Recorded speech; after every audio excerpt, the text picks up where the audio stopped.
광주 MBC 아침 종합 뉴스.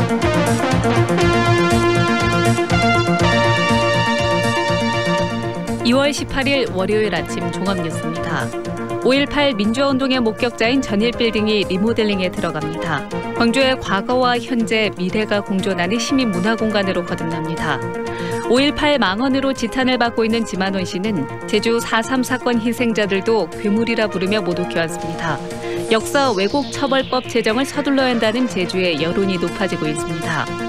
광주시가 2022년까지 국공립 어린이집 120곳을 확충하기 위해 설립에 필요한 예산과 기자재 구입 예산 지원을 늘리기로 했습니다. 이상 오늘의 주요 뉴스입니다.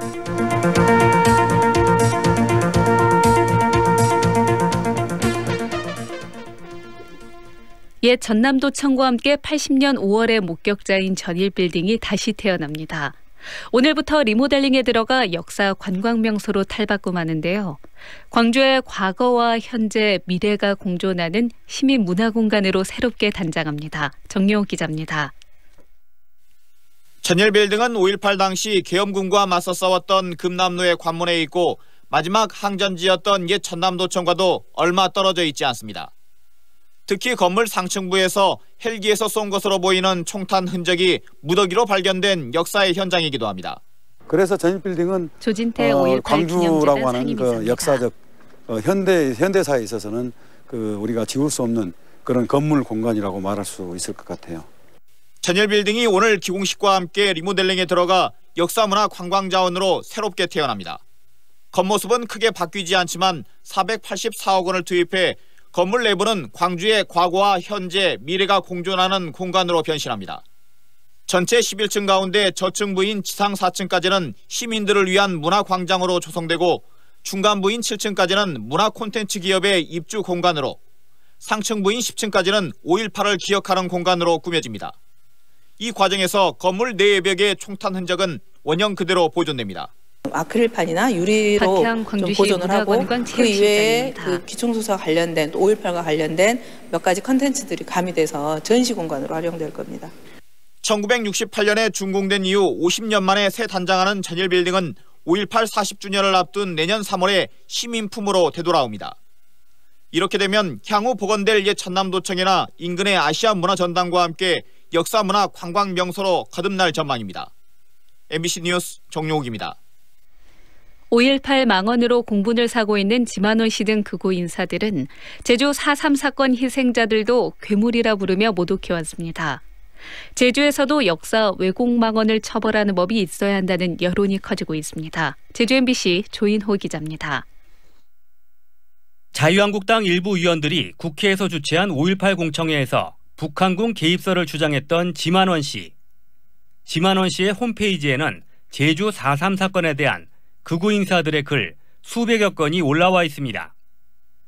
성명서를 통해 5.18 유공자와 4.3 희생자, 독립유공자가 대한민국 3대 괴물이라고 주장하는가 하면 4.3 수용인에 대한 무죄 판결은 지역 여론과 정치 판검사들이 짜고 친 고스톱이라며 역사의 법정에서는 유죄라는 글도 있습니다.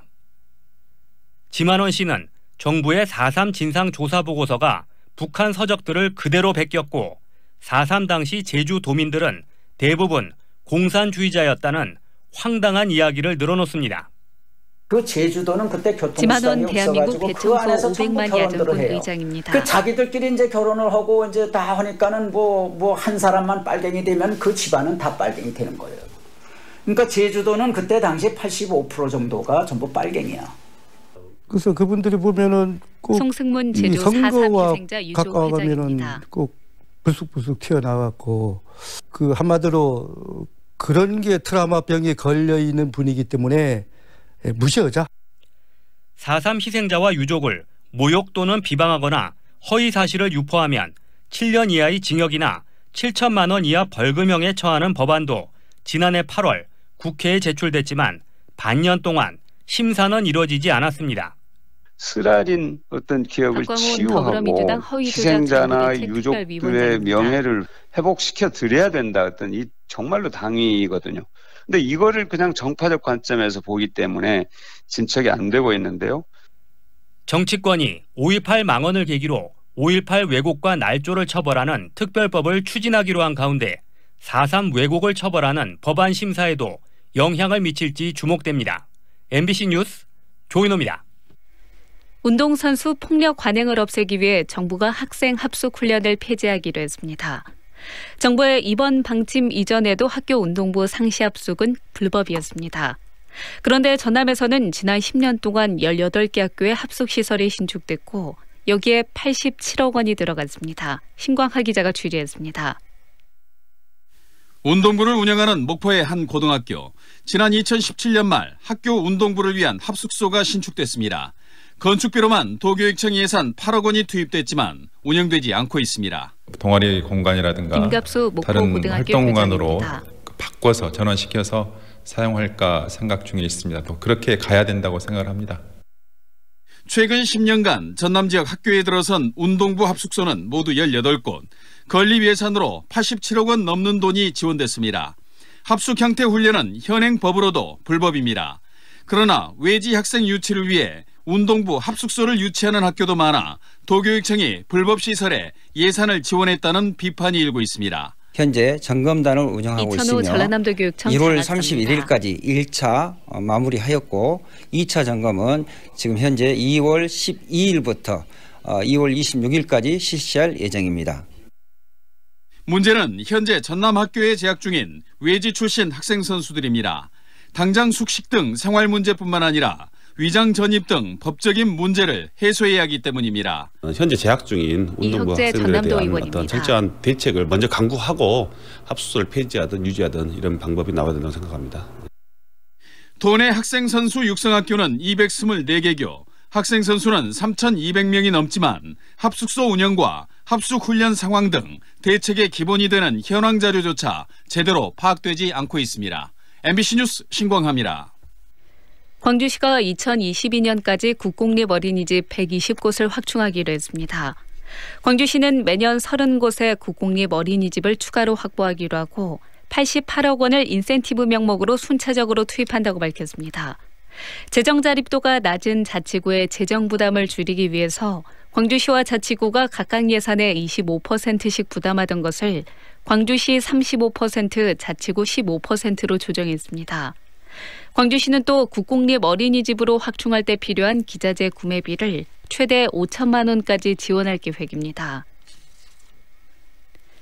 145일 앞으로 다가온 광주 세계 수영선수권대회 성공 개최를 위한 범정부 차원의 지원 방안이 논의됩니다.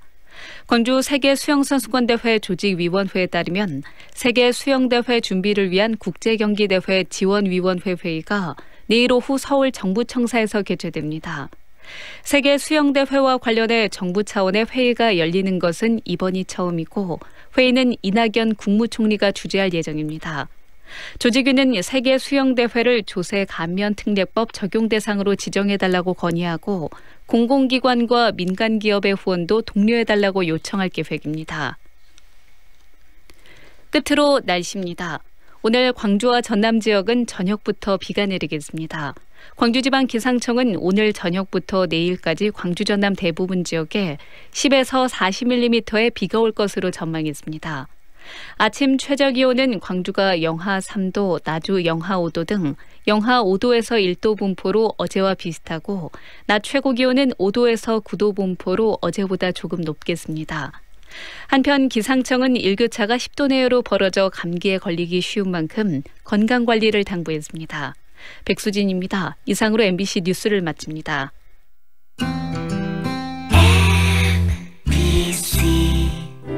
연기자 정동환입니다. 가끔 그 사람이 떠오를 때면 저도 모르게 하늘을 올려다봅니다. 누구나 그렇죠. 그리운 사람이 보고플 때면 을에 하늘을 올려다보게 되는 것. 사람이 곧 하늘이기 때문이죠. 사람을 하늘같이 섬깁니다. 스카이 장례식장. 끊고 싶다는 마음만 있다면, 혼자 하기 힘들다면 광주 금연지원센터로 노크해주세요. 의료인이 함께하는 금연 캠프와 여성 흡연자를 위한 전문 상담은 모두 무료로 진행됩니다. 지금 바로 전화주세요. 062-222-9030. 지금 시각은 8시 10분입니다.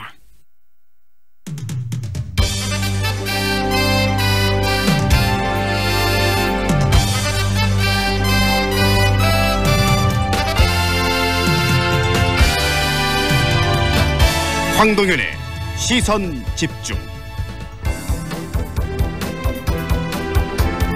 황동윤의 시선 집중 2부 시작합니다. 지난 8일이었죠. 민주평화당이 창당 1주년을 맞았습니다.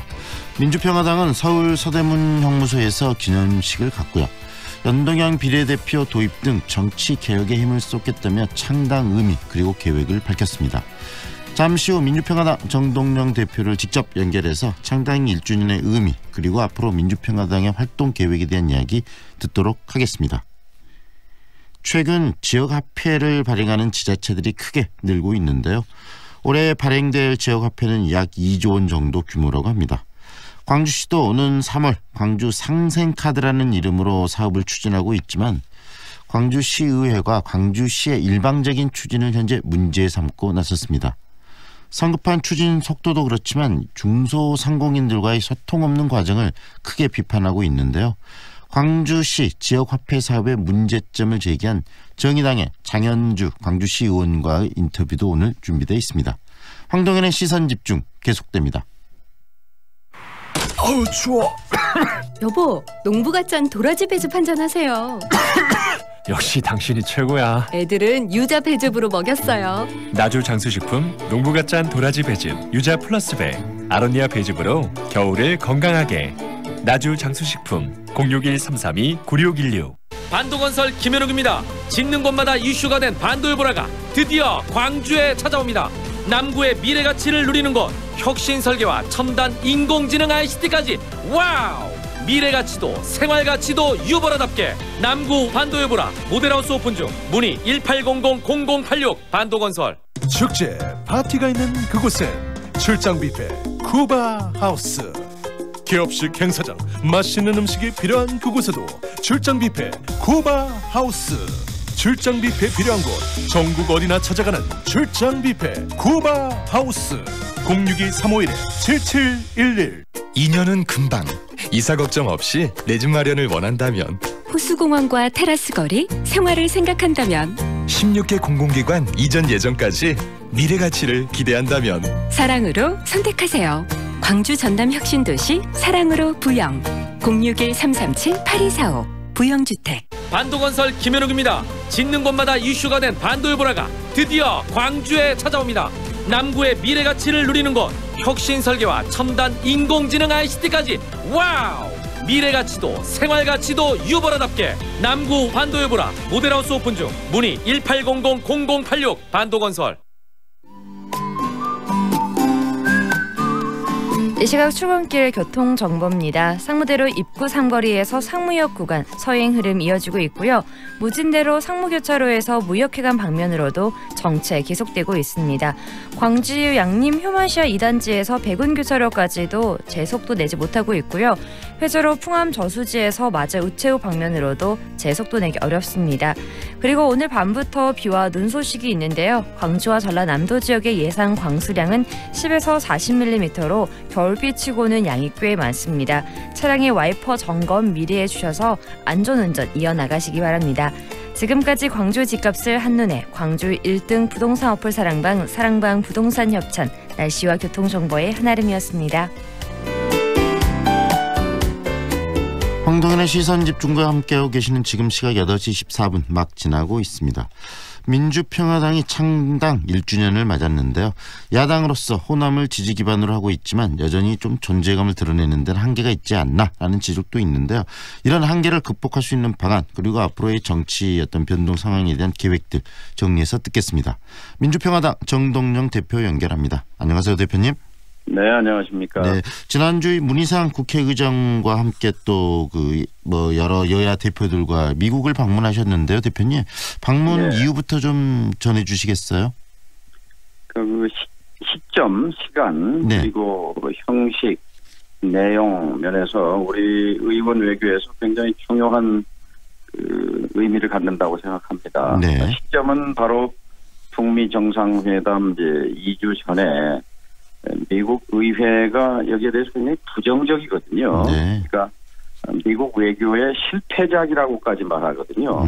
미국의 지금 야당인 민주당 입장에서는 이제 그런 그 분위기 속에 미국 의회는 한국 국회보다 10배쯤 힘이 셉니다. 네. 그러니까 트럼프 대통령이 뭘 협상을 해도 의회가 발목을 잡으면 앞으로 나갈 수가 없어요. 네. 그래서 이제 국회의장 그리고 여야 대표자 그래서 무려 14명의 이제 의원단이 하원을 미국 의회를 방문했는데 네. 그 형식 자체로 미국 의회가 한국 국민들의 목소리를 직접 전달하러 왔구나 하는 그런 인상을 주기에 충분했고요. 네. 그다음에 왜 이 북미 정상회담이 실패작이 아닌지 네. 또 왜 김정은 위원장 개인을 믿는 것이 아니라 네.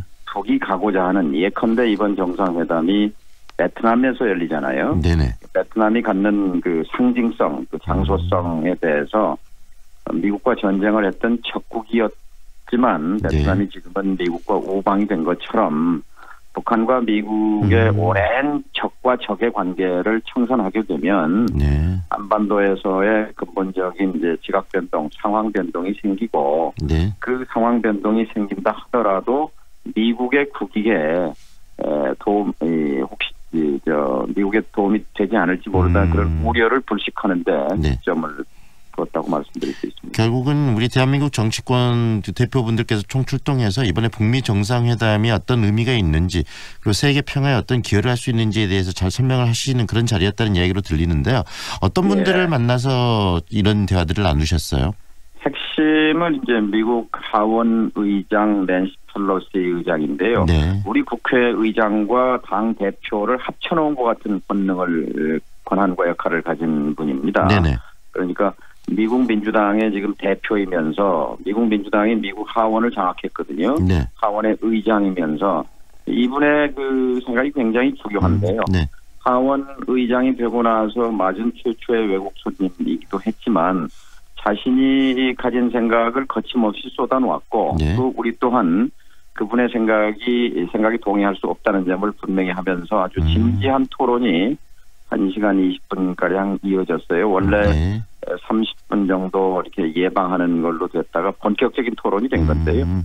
이제 그 핵심이 이 트럼프 대통령의 쇼다. 알맹이는 없는 거다. 네네. 북한이 핵을 포기하겠느냐. 네. 그러니까 우리는 말이 중요한 게 아니라 증거, 에비던스가 중요하다. 이런 얘기를 여러 차례 되풀이했기 때문에 거기에 대해서는 이제 뭐 제가 좀 얘기를 토론을 했습니다만 바로 2차 북미 정상회담이라는 것이 그 증거를 확보하기 위한 정상회담이고 그다음에 지난 400일 동안 핵실험과 미사일 발사가 없었지 않느냐. 그것이 하나의 증거고 또 남북 정상회담에서 북한의 김정은 위원장이 미국의 위협이 되고 있는 ICBM 대륙간 탄도미사일 발사장과 엔진 시험장을 미국 전문가들이 참관하는 가운데 폐기하겠다고 했지 않냐.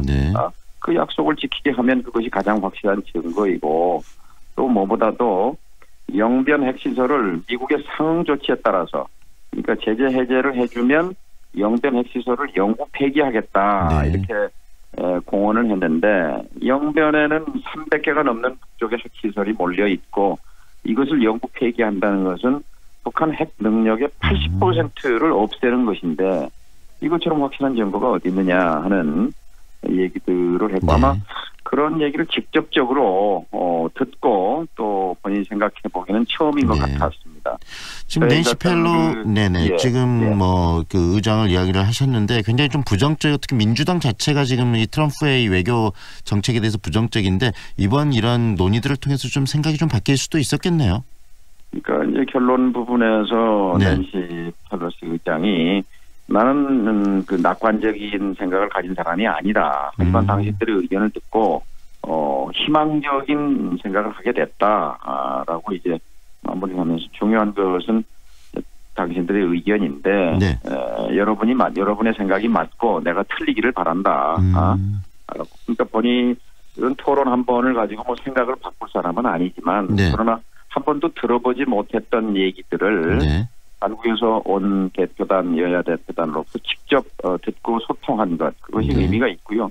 그다음에 이제 하원의 이제 외교 대외 정책에 실질적 영향력을 갖고 있는 외교위원회, 하원 외교위원회 엘리엇 엥겔이라는 분이 이제 민주당의 위원장, 상임위원장인데 네네.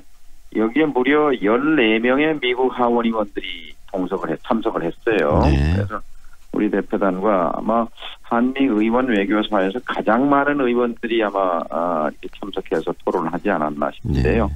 나름대로 의미가 있었던 방미회의였다고 생각합니다. 결국은 이번에 방미의 가장 중요한 핵심은 이번에 북미 정상회담, 트럼프와 이 김정은 위원장 간의 트럼프 대통령과 북미 정상회담이 성공 개최에 대한 어떤 기원들이 많이 반영된 그런 방문이 아니었을까 싶은데요. 어떻습니까? 이야기가 나온 김에 지금 이 곧 있게 될 이 북미 정상회담이 어떤 방향으로 나가야 된다고 생각하시는지 우리 대표님 생각도 좀 듣고 싶네요. 예, 지난 이제 8개월 전이죠. 싱가포르 네. 정상회담이 이제 총론이었다면 이번에는 이제 구체적으로 이제 행동 계획이 발표돼야 되죠. 네. 그러니까 핵심은 하나는 이제 비핵화, 어떤 비핵화냐, 어떤 구체적 비핵화냐 하는 게 이제 담겨야 되는 거고, 네. 또 하나는 상응 조치, 어떤 상응 조치냐 하는 것이 구체적으로 담겨야 되는 거죠. 네. 아마 여기에 많이 지금 접근했다고 생각합니다. 그리고 실무선에서 스티브 비건 미국 대표와 북쪽의 김혁철 대표 간에 타결되지 않은 내용들은 아마 트럼프 김정은 정상회담 장에서 1박 2일이기 때문에 최소한 두세 차례 만남이 이제 있을 텐데 그 자리에서 통 큰 주고받기가 이루어지기를 기대합니다. 네. 왜냐하면 이번 정상회담이 사실 지난 70년 북한과 미국 간의 그런 증오와 적대 관계에 확실한 대전환을 이제 이루는 그런 의미가 있거든요. 구체적으로 들어가면 이제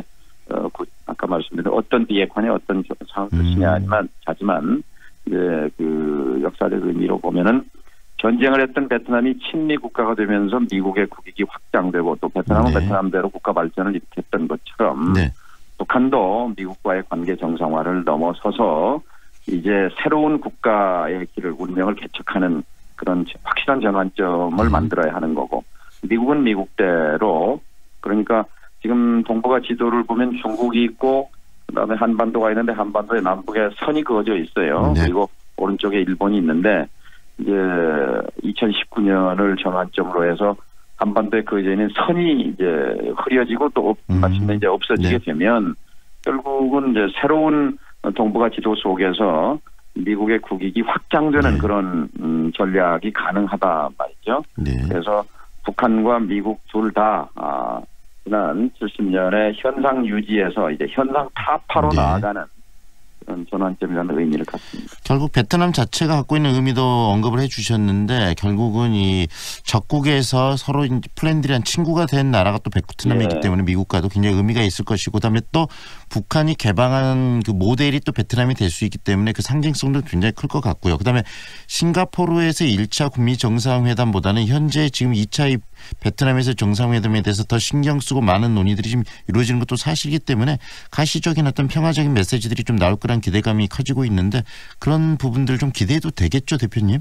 그러니까 1차 정상회담은 준비가 실질적으로 그러니까 그 현장에 가서 근데 그 회담 당일 새벽까지 폼페이오 장관이 김영철 부장과 조율을 하고 그래서 충분히 숙성되지 못한 반면에 이번 경우에는 어쨌든 그것에 비해서 상대적으로 좀 정돈이 된 상태에서 만나기 때문에 이제 1차가 원론적 합의였다면 2차는 그 원론적 합의지만 굉장히 중요한 거죠. 세 가지가 핵심인데 하나는 새로운 독립관계 수립이라는 9글자가 핵심이고 이제 미국과의 이제 그 새로운 관계 속에서 북한의 완전한 비핵화 그리고 한반도의 평화체제 이 세 가지 핵심의 구체적 강론을 이제 서너 가지씩 담게 되겠죠. 그래서 비건 대표가 12가지 어젠다를 북쪽과 논의했다. 이제 이런 얘기를 저희 방미단을 만나서 얘기했는데요.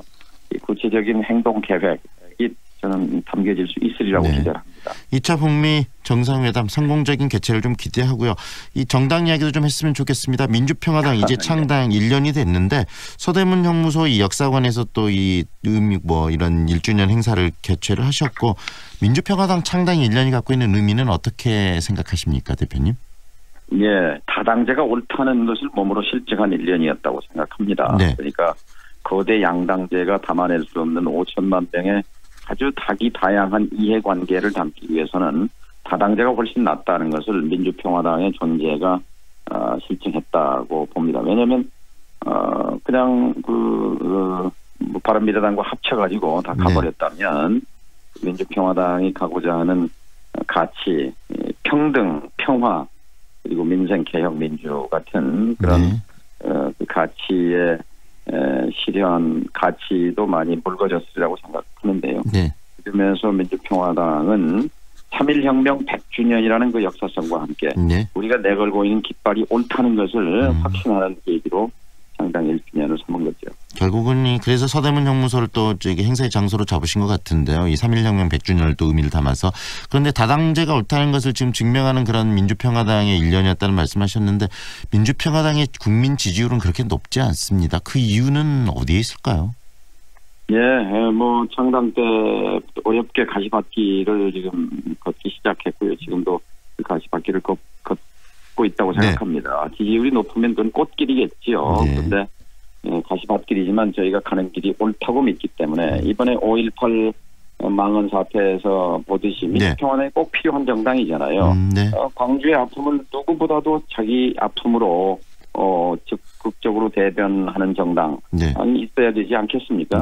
이런 것들이 하나 둘 다가가게 되면 우선 호남에서부터 대한정당으로서 인정을 받게 되리라고 생각합니다. 특히 호남의 지지율을 회복하시는 게 굉장히 중요할 것 같은데 지지율 회복을 위해서 특별히 지금 고민하고 있는 그런 여러 가지 정책도 있으시고 또 그러실 것 같아요. 그런 부분들에 대한 고민도 좀 펼쳐놔 주시죠. 어떤 고민하고 계세요? 지금 한국 정치의 최대 화두인 선거제도 개혁, 연동형 비례제는 민주평화당이 만든 겁니다. 이 이슈를요. 민주평화당이 있었기 때문에 이 의제가 한 국가적 정치 의제로 떠오른 것이고요. 그다음에 이것에 대해서 어떻게든 과실과 열매를 만들어서 국민들의 정치에 대한 불신과 절망을 희망으로 바꿔놓는 데 역할을 하겠습니다. 그것을 인정받을 때 지지율도 오르게 되고 또 대한정당으로서 지금은 솔직히 말씀드려서 이제 물론 숫자도 그렇고 존재감이 미약한 것이 사실입니다만 중요한 건 가치라고 생각합니다. 그냥 이리 가라면 이리 가고 저리 가라면 저리 가라는 그런 철새 정치, 이합집산의 정치가 아니라 왜 정치를 하는가 하는 뚜렷한 목표와 가치를 가지고 정치를 하는 것. 그것이 민주평화당의 존재 이유고 또 민주평화당이 살아날 수 있는 유일한 길이다. 어떻게 보면 그런 과정을 통해서 시험을 치러야 되는데 그 시험이 지금 내년 총선이 아닐까 싶습니다. 총선을 준비하는 그런 구체적인 계획들이 있으시면 이야기를 좀 해주시고요. 그 계획이 바로 방금 이야기하신 당이 분명하게 그러니까 이합집산 속에서 태어난 그냥 부수정당이 아니라 뚜렷하게 자신들이 내걸고 있는 민주, 평화, 평등, 민생, 개혁이라는 그 가치에 충실하게 그걸 몸을 던져 실현하려고 하는 정당이구나 하는 것을 보여주는 것이 가장 확실한 총선 전략이라고 생각합니다. 더 강력하게 가치를 보여주고 실현시키는 정당의 모습을 지금 1년 동안 보이겠다는 말씀이시네요. 그렇습니다. 지난 제가 당대표 되고 나서 줄곧 걸어온 길도 그러니까 선거제도 개혁과 그리고 민생개혁을 위해서 임대료 문제, 자영업자의 문제, 백년 가계특별법 제정의 문제 또 이 불평등을 줄이기 위해서 땅값, 집값을 잡는 데 집중해 왔던 그런 가치 실현의 노력을 계속 강화해가는 것 이것이 답이라고 생각합니다. 지금 이런 난국을 타개하기 위해서는 바른미래당과 다시 합친다 할지 여러 가지 전국의 전환에 대한 그런 이야기들도 나오고 그러는데 민주평화당, 바른미래당과의 연대랄지 아니면 다른 당과의 연대 또는 더불어민주당과 당대당 통합이랄지 여러 가지 그런 변수들은 없을 거라고 보십니까? 그런 부분에 대해서도 이야기를 좀 해주시죠. 묻지마 통합은 안 되는 거죠. 유승민 바른미래당의 유승민 의원도 민주평화당과의 통합은 가치가 맞지 않는다. 그분들은 햇볕 정책을 부정하는 분들이에요. 햇볕 정책을 부정하는 분들하고 섞어가지고 뭐가 되겠습니까? 그러니까 바른미래당이 내부에서 정리가 된다면 최소한 그래도 남북화해협력 정책에 대해서 같이 할 수 있는 그런 생각을 중심으로 정리가 되면 모를까. 그럼 이 생각이 다른 분들과 이렇게 무조건 섞는 것 그것은 바른 길이 아니라고 생각합니다. 네, 생각이 다른 사람들과 섞지는 않는다라는 말씀이 참 와닿는데요. 더불어민주당과의 어떤 관계 설정은 어떻게 생각하고 계십니까? 야당이죠, 우리는요. 네. 그러니까 지금 더불어민주당이 기득권화되고 있습니다. 개혁은 껍데기만 남았어요. 말만 남아있고 행동이 없어요. 네. 지금 집권 3년 차인데 재벌개혁, 검찰개혁, 사회개혁과 관련해서 제도화된 게 한 건도 없어요. 네. 그러니까 대통령의 힘을 가지고 시행령을 가지고 지금까지 끌고 왔는데요. 네. 제도를 바꾸지 않으면 항상 이건 도루묵입니다. 네. 다시 돌아가 버리는 거거든요. 그런데 본인들은 지금 300명 의회에서 130명이 채 안 되기 때문에 혼자 힘으로는 할 수가 없어요. 네. 그러니까 사실은 개혁연대의 길을 가야 되는데 지금까지 혼자 해보겠다고 한 거거든요. 우리는 네. 그런 점에서는 개혁연대에 관해서 적극적인 입장이고, 그러나 이분들이 지금 촛불로 탄생한 정부임에도 불구하고 말만 촛불이지 뭐 제도나 법률로 실현한 게 없기 때문에 이 부분에 대해서는 강력하게 비판하고 견인하는 개혁 야당의 길을 갈 것입니다. 국민들 입장에서 정말 안타까운 부분, 방금 대표님이 이야기하신 그 부분이 아닌가 싶습니다. 더불어민주당 촛불 정부고 그다음에 적폐청산의 국민 염원을 담아서 만들어진 정부가 지금 3년 차가 접어들고 있는데도 불구하고 별로 하는 일이 없거든요. 이 더불어민주당이 좀 더 이 개혁의 방향성으로 강력하게 나가고 문재인 정부가 그것을 만들어내게 하기 위해서 우리 사회가 무엇을 해야 될지에 대한 이야기도 좀 해주시죠. 개혁연대 말씀을 드렸는데요. 지금이라도 야3당과 손을 잡으면 180석이 넘습니다. 그러면요, 자유한국당이 아무리 발목 잡아도 뿌리치고 개혁으로 갈 수가 있어요. 그런데 그렇죠. 왜 그것을 망설이는지 알 수가 없어요. 근데 그거를 가려면 선거제도 개혁을 받아들여야 합니다. 네. 우리가 요구하는 것은 선거제도 개혁이 국회의원을 위한 것이 아니라 이것은 국민을 위한 것이다. 국민의 삶을 위한 것이다. 어려운 국민들의 삶의 희망을 주기 위해서는 정치판 자체를 바꾸자는 것인데 이분들은 지금 소소하게 의석 몇 개에 얽매여 가지고 주판 하나를 놓고 있는 거거든요. 그런 자세 가지고는 개혁도 못하고 결국은 다음에 어려움에 처한다고 생각합니다. 지금이라도 과감하게 선거제도 개혁, 자신들이 야당일 때 그토록 하자고 주장했고 몸부림쳤던 거잖아요. 여당 됐다고 해서 이렇게 고무신을 받고 신으면 이거는 역사의 어떤 정치 세력으로 평가를 받겠습니다. 덩치는 커요. 권력은 잡고 있어요. 청와대는 갖고 있지만 사실은 너무 허약한 정당입니다. 이거 5년 끝나고 나서 촛불로 등장한 정부지만 이룬 것은 없는 정부로 무능한 정부로 기록될 수밖에 없을 것입니다. 네. 지금 이런 어떤 그 변곡점마다 또 호남이 목소리를 내왔고 호남이 또 정치의 중심에 나선 적이 여러 번 있는데요. 지금 민주평화당도 호남을 기반으로 해서 지금 정치를 하고 있는 정당입니다. 마지막으로 호남민들께 하시고 싶은 말씀 있으면 한 말씀 해주시죠. 그렇죠. 광주, 전남, 전북은 지역이면서 동시에 한국 사회가 가야 할 방향을 몸으로 가리켜온 정신입니다. 그 정신의 핵심은 개혁입니다.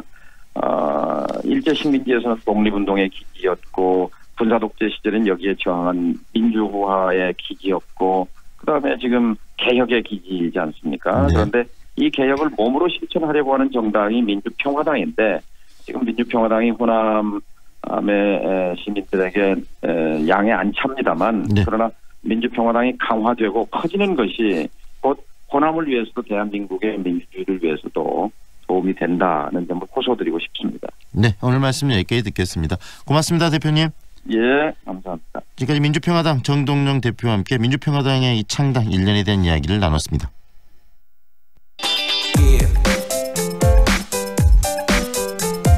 지역 경제를 살려보자는 차원에서 도입하는 이 지역화폐 사업, 광주시도 일찍 그 대열에 지금 합류하고 있는데요. 올해 3월 광주 상생카드라는 이름으로 지역화폐의 출시를 예고하고 있습니다. 하지만 좀 더 검토, 보완이 필요하다 이런 지적도 나오고 있는데요. 광주시 지역화폐 사업의 문제점을 제기한 정의당 장현주 광주시 의원 연결해서 뭐가 문제인지 직접 들어보겠습니다. 안녕하세요, 의원님. 네, 안녕하십니까. 네, 먼저 이 지역화폐 사업이 어떤 사업인지 구체적으로 좀 정리를 해볼까요? 네네.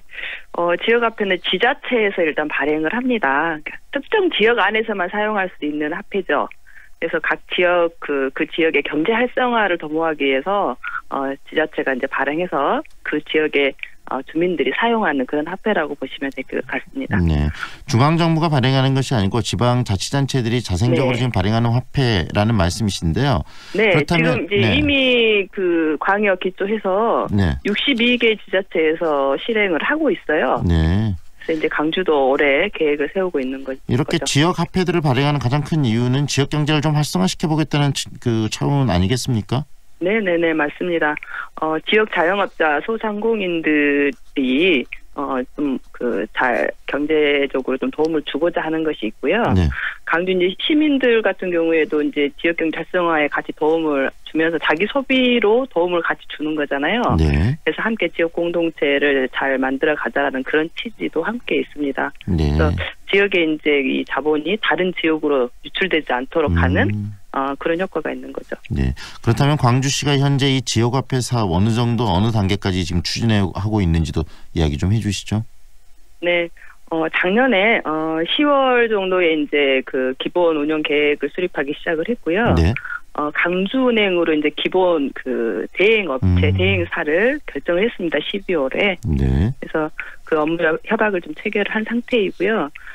이제 올해 들어서 지금 현재 입법 예고 중에 있는 조례가 있고요. 그 조례에 근거해서 3월 정도에 이렇게 결정을 해보겠다라고 계획을 세우고 있는 상황입니다. 네, 3월에 지금 추진하겠다라는 입장이라는 건데 왜 네네. 그런데 문제를 지금 지적하셨어요? 문제가 좀 많다라는 네. 이야기를 하셨는데 어떤 점에서 문제점이 지금 노출되고 있는지 들려주시죠. 네, 이 과정에서 그러니까 10월에 이제 기본 계획 세우고 굉장히 좀 빠르게 진행을 해온 상황이잖아요. 네. 그래서 작년에 진행하면서도 저희 의회하고도 소통이 제대로 안 돼 있고 특히나 이제 이것을 사용할 주체가 이제 시민들이고 또 자영업자 소상공인들에게 도움을 주고자 하는 거잖아요. 네. 그럼 이제 소상공인들이 어땠을 때 이제 도움이 좀 혜택이 될 수 있는지 네. 그런 이제 의견도 들었어야 하고 시민들에게도 어떻게 해야 이제 이걸 뭐 발행만 하고 안 쓰면 안 되잖아요. 네네. 쓸 수 있게 하려면 무엇이 이제 편리하게 쓸 수 있는 건지 이런 이야기가 서로 되어야 되는데 네. 그런 이제 소통 과정이 많이 없었어요. 네, 그래서 그 부분 때문에 이게 이제 출시만 해놓고 제대로 안 쓰여질까봐 우려되는 지점이 많이 있는 거죠.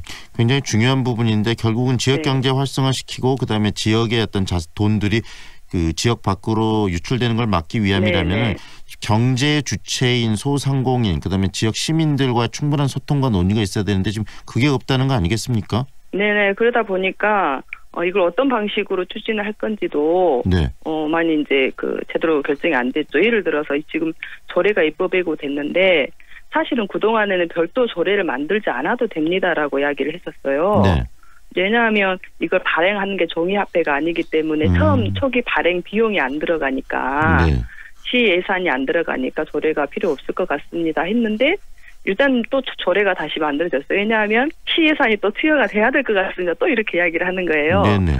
그 과정이 좀 바뀌고 있고 또 이제 강주은행 우선 대상으로 하는 과정에서도 네. 이제 시민들에게 최대한 이제 혜택이 갈 수 있게 협상을 해 가야 되는 거잖아요. 네. 이 협상 과정에서도 너무 강주은행의 어떤 요구, 조건 여기에 너무 이제 끌려가는 게 아닌가 하는 그런 우려도 되고 그랬습니다. 실질적으로 이렇게 지역 화폐가 쓰이게 되면 도입하는 게 능사가 아니고 이것이 잘 활용되도록 만드는 게 능사인데 광주시 왜 이렇게 그렇죠. 조급할까요? 이제 우선 이제 지역 화폐가 이제 시장 주요 공약이기도 했고요. 네. 또 이제 다른 지역들에서 이제 경쟁적으로 출시를 하고 있는 상황이 있기 때문에 네. 이제 강주도 이제 하려면 빨리 하자 이제 이런 게 있었겠죠. 네.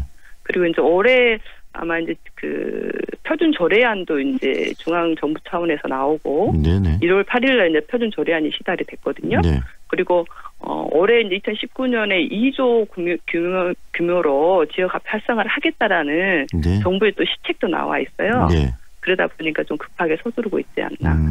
여러 가지 흐름 때문에 지금 급하게 지금 서두르고 있지만 방금도 이야기하고 우리 의원님께서 계속 반복하시면서 주장하는 도입하는 게 능사가 아니고 정말 이걸 잘 추진해야 되는데 좀 소통 없이 추진하면 제대로 홍보가 부족하기 때문에 실패할 가능성이 많다. 지금 이 우려점 아니겠습니까? 네네 그렇습니다. 이런 부분에 광주시 지금 추진하는 부서 또 광주시장에게 지적을 했을 텐데 광주시의 입장은 어떤 거든가요? 이제 이제 12월 달에 처음으로 상공인들하고 간담회를 했습니다. 그것도 네. 저희 의회가 문제 제기를 해서 간담회 자리를 마련해서 한 건데 거기에서 상공인들이 하시는 말씀이 또 하나의 체크카드 발행 이것하고 크게 다르지 않다. 그 당시에는 그런 지적을 있었어요. 네. 그 이후에 이제 많은 보완책을 좀 했습니다라고 이야기를 하는데 그게 이제 카드 수수료의 문제가 좀 있었고요. 네. 카드 수수료를 최대한 이제 그 0%로 하기 위한 어떤 지원책을 마련하겠다라고 이제 하나의 보완책을 시가 이야기를 하고 있고요. 네. 근데 이제 이것이 그냥 뭐 시 예산을 지원해서가 아니라 모바일형이라든가 이런 어떤 다양한 방법으로 사실상 뭐 수수료를 좀 낮출 수 있는 그런 방법들도 네. 있습니다. 그래서 네. 그런 이제 공청회를 해야 되지 않겠나 그런 공청회를 통해서 이제 더 보완책을 마련해 보자라고 그걸 이제 저희 시의회에서 요구를 했고요. 네. 그에 따른 계획들이 뭐 이제 뭐 고민 중에 있다. 이런 상황입니다. 시에서는. 3월에 뭐 그 시험 목적으로 지금 시행을 하려는 그런 계획을 갖고 있는데 고민 중에 지금 있다는 것은 굉장히 시기적으로 늦은 거 아니겠습니까? 네, 지금 조례가 입법 예고되어 있어서 이제 네. 3월에 조례안을 상정을 해서 통과를 해서 출시를 하겠다고 하는 건데 좀 한두 달 늦춰져서 이게 문제가 될 일은 없거든요. 네네네. 그래서 그 과정에서 시민 공청회도 하고 상공인들 면담도 하고 해서 제대로 안 하자는 게 아니라 제대로 잘 하자는 그렇죠. 것이기 때문에요. 네. 예, 충분히 그런 보완들을 해 가기를 바라고 있습니다. 네. 그 시민들도 그렇게 생각할 것 같습니다. 뭐 이런 네네. 부분들이 필요하다면은 하는 것이 당연한데 중요한 네. 것은 잘하는 거 아니겠습니까? 빨리 그렇죠. 하는 게 아니고. 네네. 네, 그렇습니다. 오늘 말씀 여기까지 듣겠습니다. 고맙습니다. 네, 수고하십시오. 지금까지 정의당 장현주 시의원과 함께했습니다.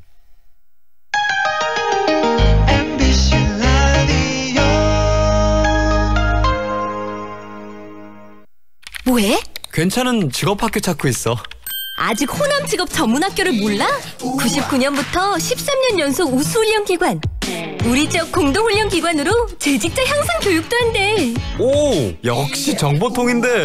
하나 더. 지금 호남에선 국비교육생을 모집 중이래. 우와. 창의성이라는 것은 모든 것들을 다 창의성을 말로 하는 회사가 있고 여기가 회의실이야? 공간으로 경험하게 하는 회사가 있습니다. 공간이 하는 말이 경영진이 하는 말보다 잘 들립니다. 사무환경이 문화를 만듭니다. 퍼시스.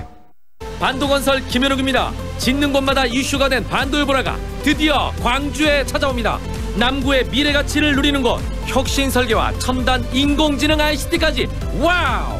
미래가치도 생활가치도 유보라답게 남구 반도일보라 모델하우스 오픈 중. 문의 1800-0086 반도건설. KTX 송정역과 상무대로의 쾌속생활.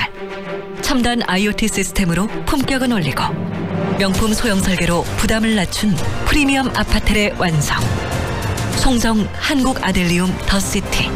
062-710-9700 한국건설.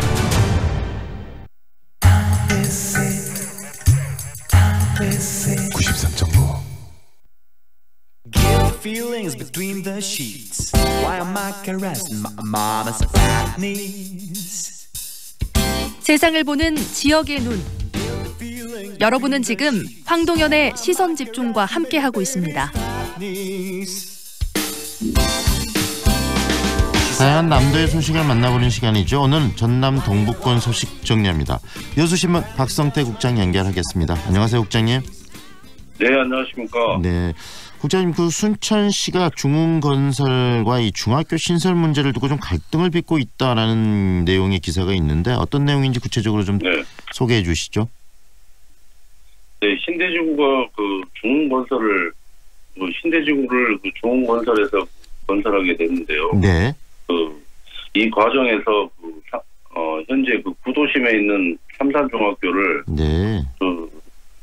이전하는 문제, 신대지구로 이설하는 문제를 놓고 이렇게 지금 갈등을 빚고 있는데요. 네.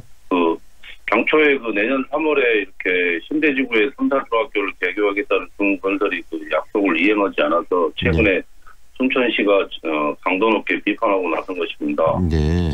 현재 구도심 석현동에 위치한 삼산중학교의 신대지구 이설은 네. 지난 2017년 11월 30일 전라남도 교육청과 순천시 강양만권 경제자유구역청 중흥건설 간 4자 협약을 통해서 추진이 됐는데요. 네. 협약서에 따르면 내년 3월에 신대지구 중학교 개교를 위해서 그 중흥건설이 신대지구 학교 그 부지에 28학급 중학교를 신축하고 네. 부지와 건물을 도교육청에 기부하면 전라남도 교육청은 기부받은 면적만큼 순천시 매곡동에 위치한 현 삼산중학교 학교 용지와 건물을 중흥건설에 이행한다는 그런 조건입니다. 네. 협약까지 맺었는데 중흥건설이 개발한 신대지구엔 지금 중학교가 현재는 하나뿐이라고 들었거든요. 그렇다면 예, 초등학교 졸업생들을 좀 다 소화하기는 현재로서는 어려울 것 같은데 지금 이 신대지구가 갖고 있는 교육 여건에 대해서도 한 정리를 좀 해주시죠. 네, 신대지구에는 인구 약 5만 명이 거주하고 있는데요. 네. 중학교는 승평중학교 하나뿐입니다. 네. 따라서 그 현재 지금 100여 명의 그 중학생들이 그 금강이나 영양 등으로 이렇게 원거리 통학을 하고 있는 실정인데요. 네. 내년에는 또 초등학교 300명 이상이 그 졸업을 하게 되는데 이 학생들을 소화하기 위해서는 삼산중학교 이설이 하루빨리 그 이루어져야 할 것으로 보입니다. 내년에 초등학생 300명이 졸업하면 바로 이 학생들이 지금 중학교를 진학을 해야 되는데 그 전에 네네. 지금 중학교가 이설이 지금 돼야 된다는 이야기네요. 삼산중학교가. 네네. 그렇습니다. 그런데 이런 약속 협약까지 지금 하고 있는 중흥건설 이 협약 이후 이 협약에 대한 이행을 하지 않는 이유는 어떤 건가요? 네, 선월지구 하수종말 처리장 문제가 해결이 돼야 학교 신축 공사를 하겠다 이런 입장입니다. 네. 신대지구 하수종말 처리장에 의해서 그 선월지구도 순천시에서 네. 하수종말 처리장을 해달라는 것인데요. 네. 중흥건설은 그 선월지구 하수 처리 시설에 약 100억 원의 추가 비용이 발생한다면서 네. 신대지구와 선월지구 하수 처리를 연계해 처리해 줄 것을 현재 순천시에 요구하고 있는 상황입니다. 네.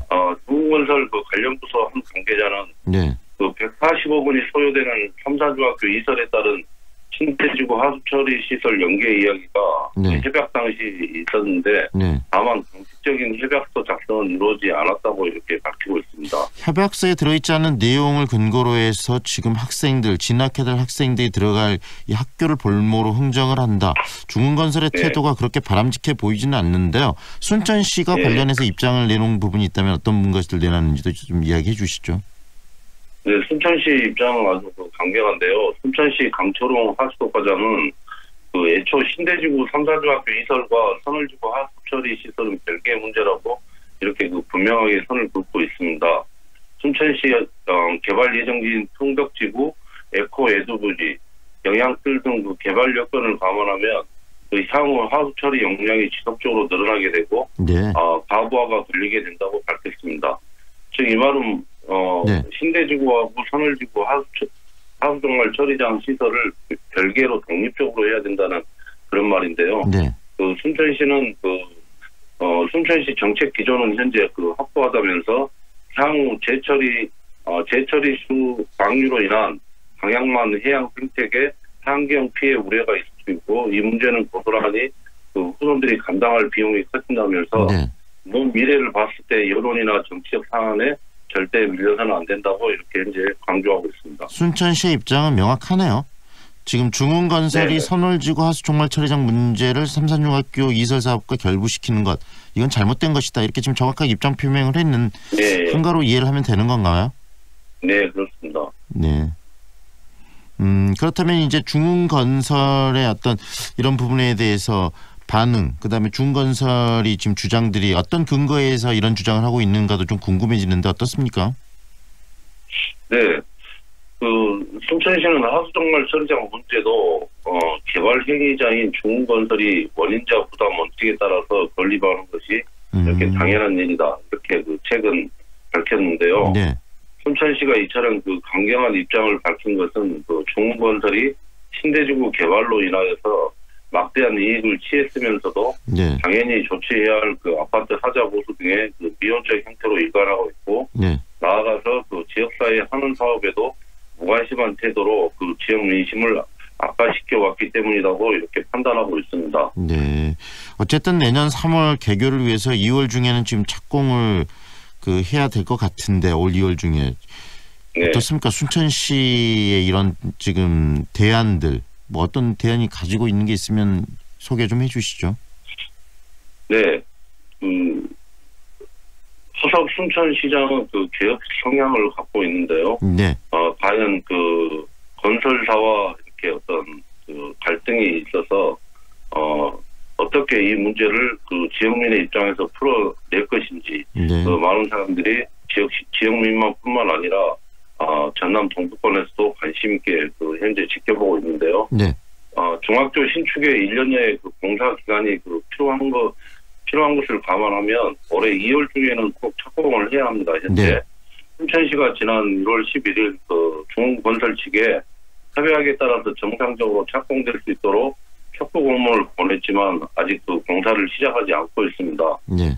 순천시는 중흥건설이 신대지구 3사중학교 이설 협약을 이행하지 않을 경우에 정상적으로 내년 3월 개교를 위해서 제3의 사업자 선정 등 다른 방안을 강구하지 않을 수 없다는 입장입니다. 네. 중흥건설이 착공 의사가 없다면 더 이상 미루지 말고 공식적으로 협약 이행 의사가 없음을 밝혀라. 이렇게 네. 현재 강경하게 촉구하고 있습니다. 중흥건설이 협약 이행 의사가 없음을 밝히는 것도 물론 필요하겠지만 지금 협약 내용이 존재하는데 그거 약속 이행을 하지 않으면 순천시가 중흥건설에 대해서 어떤 그 페널티 이런 부분들을 좀 줘야 되는 거 아니겠습니까?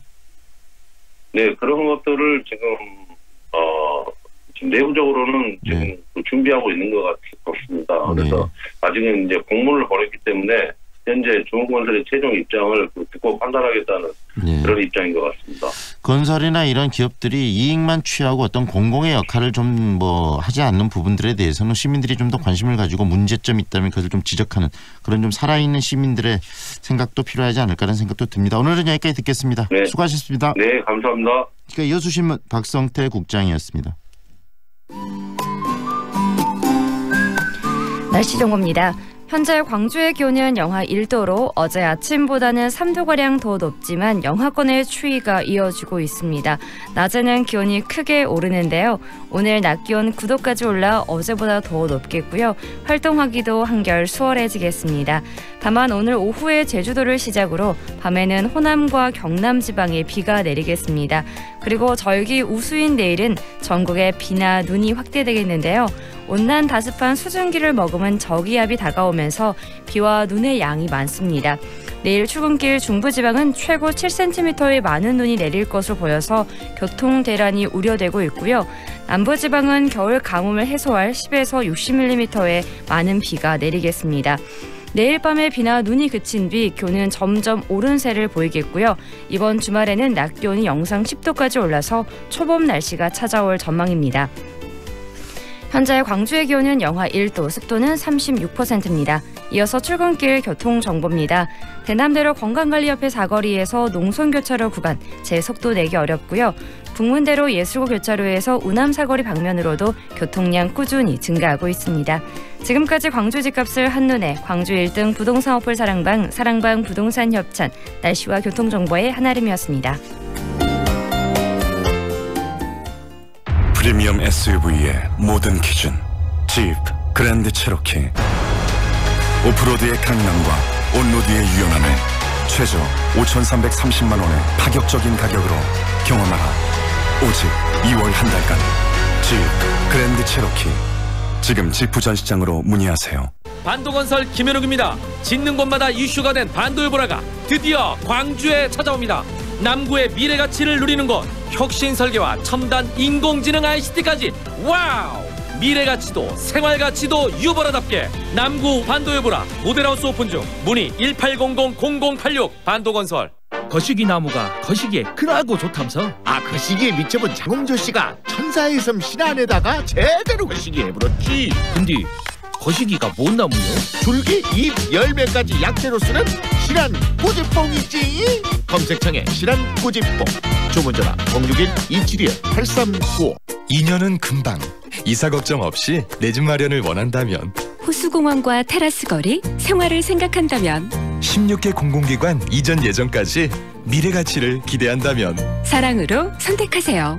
광주 전남 혁신도시 사랑으로 부영 061-337-8245 부영주택. 반도건설 김현욱입니다. 짓는 곳마다 이슈가 된 반도일보라가 드디어 광주에 찾아옵니다.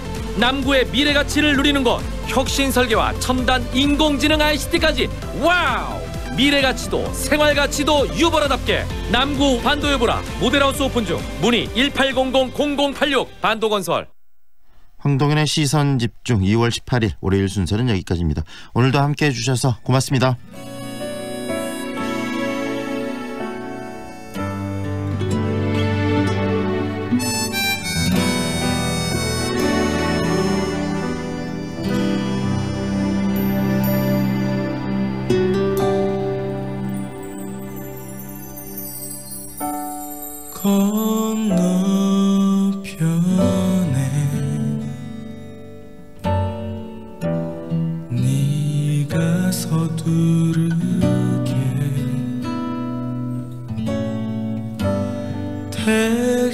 택시를 잡고 있어 익숙한 네 동네 외치고 있는 너 빨리 가고 싶니 우리 헤어진 날에 집으로 향하는 널 바라보는 것이 마지막이야. 내가 먼저 떠난다.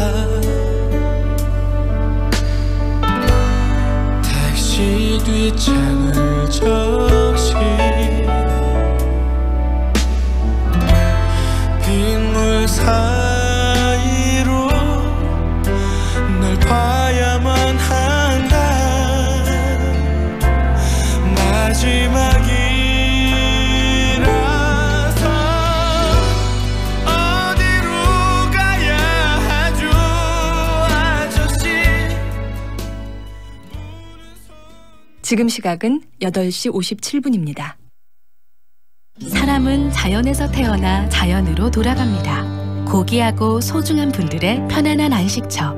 이제 장성 자연숲 추모공원 수목장님에서 만나보세요. 10헥타르의 드넓은 공원형 자연장지. 자연숲 추모공원 수목장님은 장성군 산림조합이 조성, 운영합니다. 반도건설 김현욱입니다. 짓는 곳마다 이슈가 된 반도여보라가 드디어 광주에 찾아옵니다.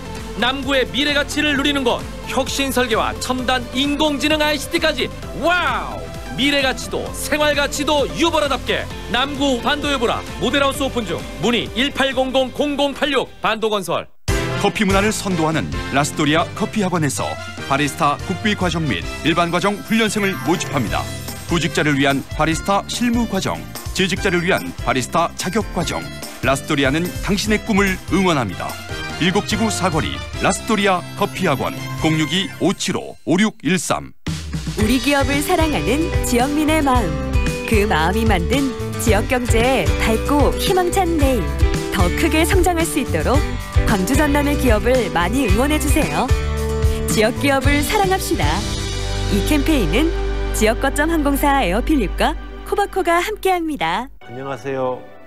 저는 광주 학생 독립운동 기념사업회 이사장을 맡고 있는 최철입니다.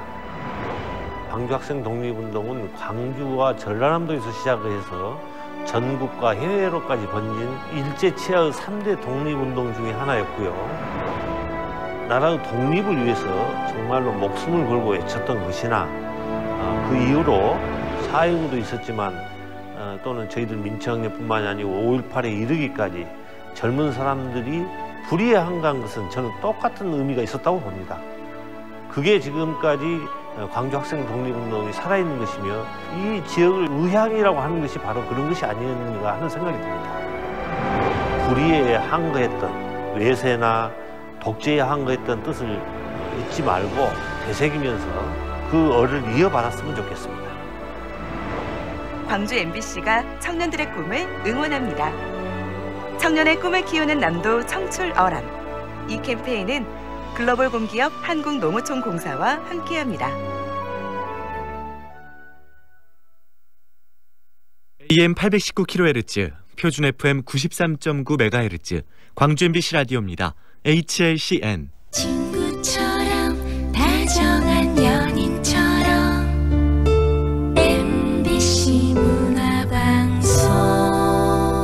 여러분의 다정한 친구 광주문화방송이 9시를 알려드립니다.